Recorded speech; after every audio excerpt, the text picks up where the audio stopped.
2 pen और 3 notebook का क्रय मूल्य यानी कॉस्ट प्राइस 220 रुपये है। यानी 2 पेन और 3 नोटबुक का क्रय मूल्य क्या है? 220 रुपये। और 2 पेन और 4 नोटबुक का क्रय मूल्य 250 रुपये है। पेन और नोटबुक के क्रय मूल्य के बीच अनुपात हमें ज्ञात करना है। तो 2 पेन और 3 नोटबुक, 2 पेन पीछे लिख लो प्लस नोटबुक को एन से लिख लो, का मूल्य कितना है? 220 रुपये।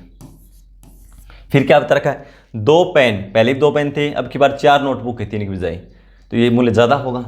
2 पेन और 4 नोटबुक का 250, तो ये ऊपर लिख लो भाई। 2 पेन प्लस 4 नोटबुक, इसका मूल्य कितना है? 250 रुपये। तो पहले हमें नोटबुक और पेन का मूल्य निकालना होगा, उसके बाद रेशियो कर देंगे। तो देखो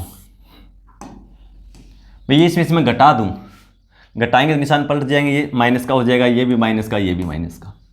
अब 2 पेन कैंसिल, 4 नोटबुक हैं, 3 नोटबुक हैं, तो मूल्य क्या बचेगा? 1 नोटबुक का बचेगा।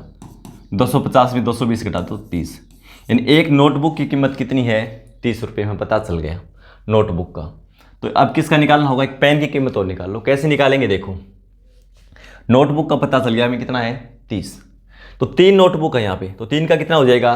3 गुणा 30, 90 रुपये नोटबुक की कीमत है। और कुल कितनी है? 220। 220 में से हम 90 घटा देंगे, कितना बचेगा? 130। तो 130 मूल्य किसका है? 2 पेन का।